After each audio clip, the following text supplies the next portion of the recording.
Hey, welcome to our unsubscribe series. We're so glad you've tuned in. You're watching these videos. You're sitting in a somebody's home, somebody's living room, a classroom somewhere, wherever you're watching this thing. One, I'm so glad that you are sitting there with a group watching this unsubscribed small group curriculum that we've made here at Faith Church. Before we start, though, listen, I want us to unsubscribe from some things before we even get going. Um, I want you to unsubscribe from this idea of perfection from the start, because many of you may be sitting in a small group for the very first time, or you've been in a small group for a while, and you've kept your armor up. You haven't really been transparent, haven't really been open, and so I just want to start. Look, we're here in the middle of our Somerville campus. I have a mic right here above my head. I have a couple cameras facing me, and this is really easy for us to be in these environments and try to present this like perfectly polished, perfectly perfect video series. And listen, we're going to try to be excellent. We're going to try to give you something that's great. But we want to set off early on this idea of perfection, and we're going to unsubscribe from it because you're not perfect. And if you look at how you're trending, you'll probably say there's no chance you're going to be perfect. But what I think we can be at the end of this thing is better. And so I want you to take off some of this armor and be ready to open up with the people in your group, leaders that are surrounded you, that have surrounded you, that you trust, and just commit to the process. And I think if you can do that, going through this unsubscribed small group series, I think will be life-changing for you. So we're going to start with the very first thing we believe that you need to unsubscribe from to get to a healthy place where you can do what God is calling you to do and what He's created you to do. And that thing is fear. That's right. I know Franklin D. Roosevelt said years ago that there's nothing to fear but fear itself. You may have heard that quote before, but that's not really entirely true, is it? I mean, if you are in the middle of Africa and you come face to face with a lion, you're not fearing fear at that point. You're fearing the lion. The reality is there are a lot of things in this world. There are a lot of dangers that would cause us to be afraid. There are circumstances, there are situations where fear is just really the natural emotion that you should express. And God created us to feel fear. He created this emotion in us to protect us from danger. But the question I have for you is, what happens when your fear becomes unhealthy? You see, fear becomes unhealthy when our fear is not rooted in reality, but in our imagination. And as the saying goes, you can't reason with irrational fear. Left unchecked, irrational fear can paralyze us. It prevents us from experiencing all of the wonderful things in life. I have a friend in my life, and you may have one of these people in your life too. They always see the negative. And so no matter what you do, they're going to look at this is the worst possible thing that can happen in the thing that you're about to do. If I were to fly to a different country, they would bring up all the statistics of recent planes that have gone down. Or if I were to go to an unknown land, they would say, well, you've got to be careful because there's all the dangers that are in this land.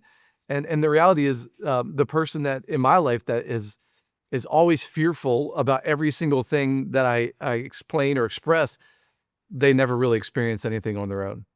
You see, fear can paralyze us. It can keep us from actually stepping in to a better life that God has created for us. And the enemy really likes to use this fear. However, 2 Timothy 1:7 says this, that God has not given us a spirit of fear, but of power, love, and a sound mind.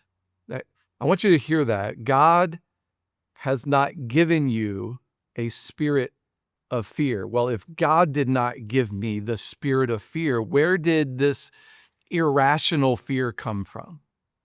Well, I would argue that if it's an irrational fear and that type of fear doesn't come from the Lord, an irrational fear that would paralyze you from doing what God has called you to do, I firmly believe that's a fear that comes from the enemy. You subscribed to a way of thinking and a way of living that more aligns with the enemy's goal to distract you from your purpose than you have subscribing to God's perfection and his plan for your life. The Apostle Paul, he seems to give us this exact opposite definition of fear in this verse. That God is not giving you a spirit of fear, then what has he given you? Well, he's given you a spirit of power, of love, and of a sound mind. Those are two things that are existing in this verse. He didn't give you fear, but he did give you something. And what you're experiencing here in this scripture, what Paul is trying to communicate to you, the thing that God gives you is what comes through your relationship with him and through the empowerment of the Holy Spirit. He gives you power. We see that in Acts. He gives you boldness. We see that in Acts. He gives you love. We see that all throughout the New Testament in the representation of what Jesus did for you. And so fear, while it should be a part of your makeup and your physiology, and if you're in a dangerous situation, fear creates a fight or flight mentality in you. And so fear is important because fear can help you protect yourself and keep you from danger. But what I want to tackle is that irrational fear. That fear that's lingering in your mind and your heart and your spirit that doesn't really make sense. But if someone would try to contradict you in that fear, there's no way they could, because you cannot reason with irrational fear. So what do we do? How do we unsubscribe from irrational fear? Well, the first thing you need to understand is when you unsubscribe from irrational fear, you will automatically subscribe to what God has for you. Well, what does God have for you? What does he have for me? And how can I unsubscribe from that? And what does it mean to unsubscribe from irrational fear? And how do I replace it? And what do I replace it with? I'm glad you asked. The first thing is this: when you unsubscribe from irrational fear, you will trust in God's character. And if you were to flip that around, I think that would be the blueprint for you. If I trust in God's character, then I will automatically unsubscribe from irrational fear.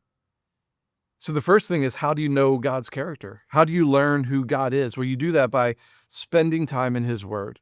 You spend time in his presence. The scriptures will tell you everything you need to know about the character of God. And what you realize pretty quickly is God's plan is not to harm you. And so you don't have to be fearful of what God is doing and what he wants to do in your life, because his plan is not to harm you, but his plan is to grow you. And his plan means growing you to a place, to an unknown place. And that's the fear that kicks in with us, is when God's taken us to something that is unknown, we're fearful because we don't understand what the outcome is going to be. But when you trust his character and you trust that his plan is not to harm you, but to give you a hope in the future, then you will unsubscribe from these irrational fears and you'll subscribe to his character, that he is good, that he's loving, that he's kind. You'll also understand that when you subscribe to a healthy relationship with the Lord, you're unsubscribing from fear, but you're also going to start subscribing to healthy relationships. We're going to dig into some more of these things in our future sessions here, but you need to understand, like, the people that you're with right now, what if those are the exact people? Look around, those in the room with you right now. What if those are the exact people that God has called you to journey with, that will make you better? I know iron sharpens iron. It's Proverbs 27:17. Iron sharpens iron. One person sharpens another. But have you ever thought about that? Because iron sharpening iron is a loud and violent act. It's a hard piece of metal coming into contact with a softer piece of metal. And the softer piece of metal is being shaped by that harder piece of metal, whatever it might be.